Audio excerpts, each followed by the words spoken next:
When our board of directors met with Carly, one of the first questions somebody asked her is, how are you going to solve the immigration problem? She said, I don't know, but I know who to go to find the answers and to work for the solutions. And they liked that.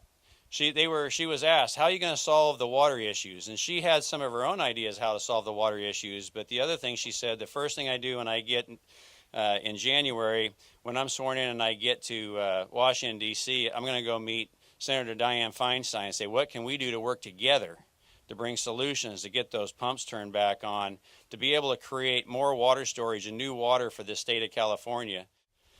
I've been asked, why in the world would you endorse somebody that's never been involved in politics? But isn't that the beauty of it?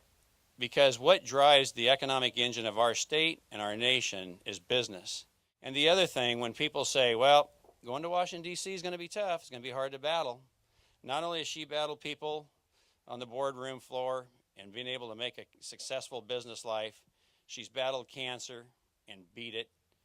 If I'm going to put my bet on anybody to win this Senate race, and there's some other folks running in the primary, but the end game, like John said, is to replace Barbara Boxer.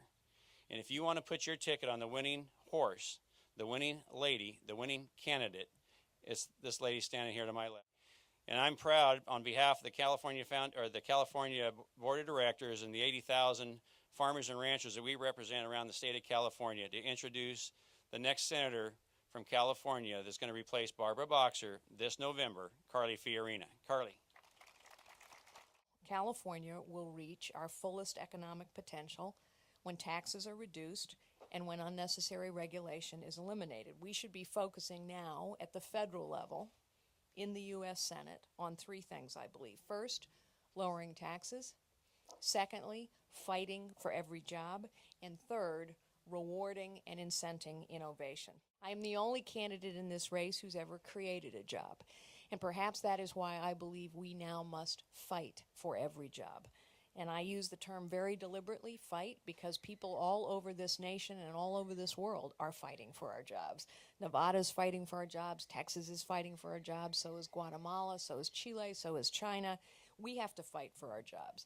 And that means we have to create jobs here at home, but we also have to bring jobs back here from overseas.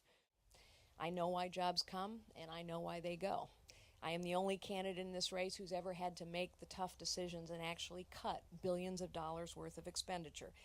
And everyone knows we could be helped by someone in Washington, D.C. who thought the answer was to cut federal spending, not to continue to grow federal spending. And I certainly know that the American dream that I have lived, the American dream that all of us have lived, the American dream that we hope we can pass on to our children and grandchildren, the American dream is fueled by families, by innovators, by entrepreneurs, by risk takers, and by farmers all across this great state. I think we are reaching a tipping point, something that Ronald Reagan used to call a time for choosing.